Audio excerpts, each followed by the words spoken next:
வணக்க மக்களே, நாம இந்த ஆரோக்கியமான பதிவில் கீரைகளில் நிறைந்திருக்கக்கூடிய மருத்துவமைகளை பற்றி பார்க்க போகிறோம். கீரை அப்படின்னாலே இரும்புச்சத்து அதிகம் இருக்கும் அப்படின்னு மட்டும் நம்ம நினச்சிக்கிட்டு இருப்போம். ஆனால் கீரைகளில் இல்லாத கனிமச்சத்துக்களே இல்லை அப்படின்னு சொல்லலாம். அதிலும் ஒவ்வொரு கீரைக்குமே ஒவ்வொரு தனித்தன்மையான மருத்துவ குணங்கள் இருக்குது. ஸோ அப்படி என்னென்ன மருத்துவ குணங்கள் ஒவ்வொரு கீரைக்கும் இருக்குது அப்படின்றத பற்றி தெளிவாக விளக்கமாக பார்க்கலாம். அதை பற்றி பார்க்குறதுக்கு முன்னாடி இந்த வீடியோவுக்கு மட்டும் ஒரு லைக் கொடுத்துட்டு இந்த தகவலை உங்களுக்கு தெரிஞ்சவங்களுக்கும் ஷேர் பண்ணிவிடுங்க. ஏன்னா இது அவங்களுக்கும் பயனுள்ளதாக இருக்கக்கூடிய ஒரு ஆரோக்கியமான பதிவு தான். இது போன்ற அப்டேட்ஸ்கள் நீங்கள் தொடர்ந்து பார்க்குறதுக்கு நம்மளுடைய ஹெல்த் நியூஸ் தமிழ் சேனலை மறக்காமல் சப்ஸ்கிரைப் பண்ணி வச்சுக்கோங்க. பக்கத்தில் இருக்கக்கூடிய பெல் பட்டனையும் கிளிக் பண்ணி ஆல் அப்படின்ற ஆப்ஷனையும் செட் பண்ணி வச்சுக்கிட்டீங்க அப்படின்னா நான் போடக்கூடிய எல்லா அப்டேட்ஸும் உங்களுக்கு நோட்டிஃபிகேஷன் அடிக்கடி வந்து சேரும். சரிவாங்க மக்களே, இப்போ வீடியோக்குள்ளே போயிடலாம். பசலைக்கீரை எடுத்துக்கொள்ளும் போது நமக்கு நன்மைகள் கிடைக்கும். அதாவது பசலைக்கீரை மிக எளிதாகவே நமக்கு வந்து கிடைக்கும். வீடுகளில் தொட்டியில் வைத்து கூட பசலைக்கீரையை வளர்க்கலாம். பசலைக்கீரையில் நீர் சத்து, புரதச்சத்து, பொட்டாசியம், இரும்புச்சத்து, மெக்னீசியம் மற்றும் பாஸ்பரஸ் அதிக அளவில் இருக்குது. பசலைக்கீரையை தொடர்ந்து உணவுகளும் சேர்த்துட்டு வரும்போது ரத்தத்தில் ஹீமோகுளோபினுடைய கவுண்ட் வந்து அதிகரிக்கும். ஹீமோகுளோபின் லெவல் எல்லாம் கரெக்டாக இருக்கிறதால அனிமியா என்று சொல்லக்கூடிய ரத்த சோகை பிரச்சனையிலிருந்து விடுபடலாம். குழந்தைகளுக்கு ஆரம்பித்து முதியவர்கள் வரைக்கும் இருக்கக்கூடிய நரம்பு சம்பந்தப்பட்ட பிரச்சனைகளை பசலைக்கீரை வராமல் தடுக்கும். நரம்பு சார்ந்த பிரச்சனைகளை குணமும் பசலைக்கீரையில் இருக்கக்கூடிய மெக்னீசியம் ரத்த அழுத்தத்தை கட்டுப்படுத்தி இதய ஆரோக்கியத்தை நமக்கு மேம்படுத்தும். ஸோ பிபியை கண்ட்ரோல் பண்ணி இதயம் சார்ந்த பிரச்சனைகள் வராமல் பாதுகாத்துக்கும். மணத்தக்காளி கீரையிலையும் மருத்துவ நன்மைகள் அதிகமாக இருக்கு. மணத்தக்காளி கீரை அப்படின்னாலே மருத்துவ குணங்கள் கொட்டி கிடக்கக்கூடிய கீரை அப்படின்றது உங்களுக்கு தெரியுமா? தெரிஞ்சுக்கோங்க. மணத்தக்காளி கீரையில் விட்டமின் சி, இரும்புச்சத்து, பாஸ்பரஸ், கால்சியம் ஆகிய விட்டமின்களும் மினரல்களும் அதிகமாக இருக்கு.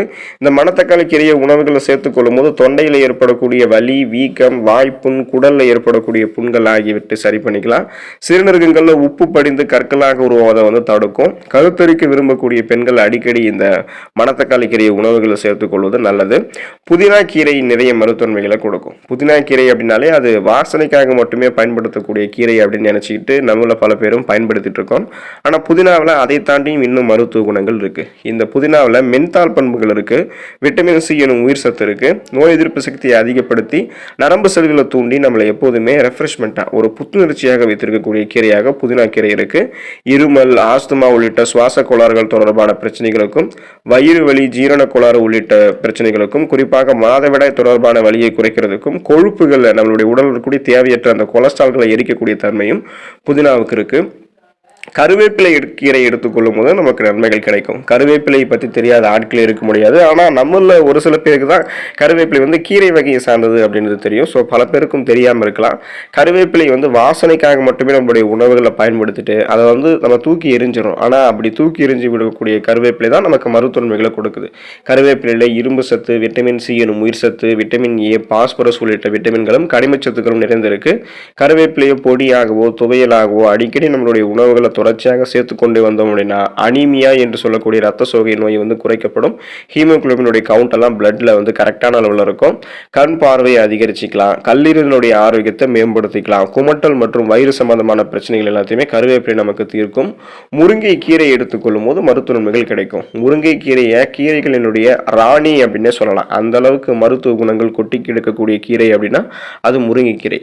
எளிமையாக சொல்லணும் அப்படின்னா உச்சம் தலை முதல் உள்ளங்கால் வரை நமக்கு இருக்கக்கூடிய அத்தனை பிரச்சனைகளுமே தீர்க்கக்கூடிய அற்புத கீரை இந்த முருங்கைக்கீரை. முருங்கைக்கீரையில் இருக்கக்கூடிய விட்டமின் சி உடலினுடைய நோய் எதிர்ப்பு மண்டலத்தை பலப்படுத்தும். இரும்புச்சத்து அனிமியாவை நமக்கு குறைச்சி ஹீமோகுளோபினோட லெவலை வந்து நமக்கு கரெக்டாக வச்சுக்கும். பிளட்ல ரத்த சர்க்கரையினுடைய அளவை முருங்கைக்கீரை கட்டுப்படுத்தும். அதாவது பிளட்ல சுகரோடைய அளவை நமக்கு கண்ட்ரோல் பண்ணும். உடல்ல இருக்கக்கூடிய கெட்ட கொழுப்புகளை நமக்கு கரைக்கும். ஆஸ்துமா உள்ளிட்ட பிரச்சனைகளையும் கல்லீரல் சார்ந்த பிரச்சனைகளையும் வராமல் தடுத்து குணப்படுத்திக் கொள்வதற்கு முருங்கைக்கீரை உறுதுணையாக இருக்கும். பொன்னாங்கண்ணி கீரையிலையும் நமக்கு மருத்துவ நன்மைகள் கிடைக்கும். பொன்னாங்கண்ணி கீரையில் ஏராளமான சத்துக்கள் இருந்திருக்கு. இப்போ இந்த பொன்னாங்கண்ணி கீரையில் 3 வகைகள் இருக்கு. வெள்ளை பொன்னாங்கண்ணி, சிவப்பு பொன்னாங்கண்ணி, பச்சை பொன்னாங்கண்ணி அப்படின்னு சொல்லக்கூடிய அளவுகளில் இந்த 3 வகைகள் வந்து இருக்கு. இப்போ பொன்னாங்கண்ணி கீரையை உணவுகளை சேர்த்து கொண்டா பகலிலும் நட்சத்திரங்களை பார்க்கலாம் அப்படின்னு சொல்லுவாங்க. அந்த அளவுக்கு கண் பார்வையை பொன்னாங்கண்ணி கீரை கூர்மையாக்கும்.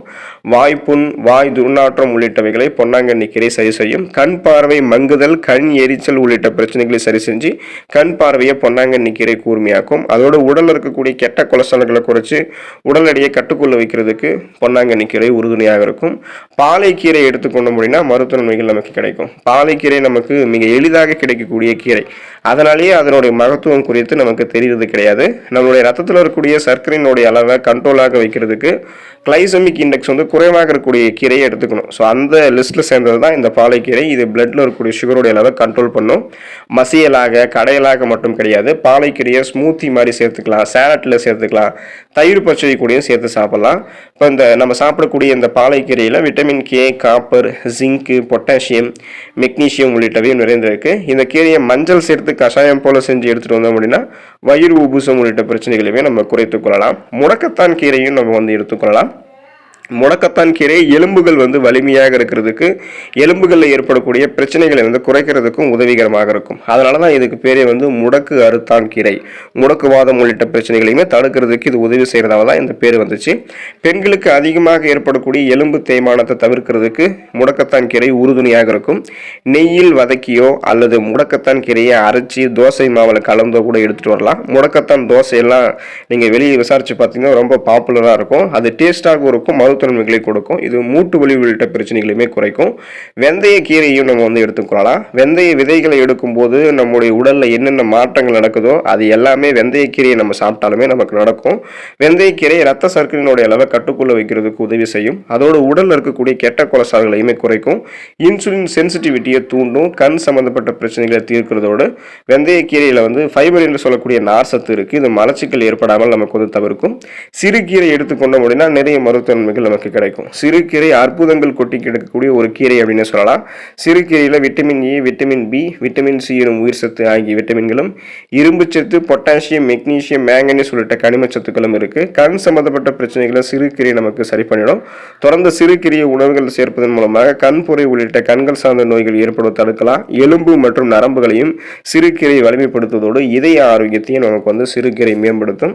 ஸோ அப்போ சுழற்சி அடிப்படையில் நம்ம தொடர்ந்து கீரைகள் எடுத்துட்டு வரும்போது நமக்கு நிறைய மருத்துவன்மைகள் கிடைக்கும்.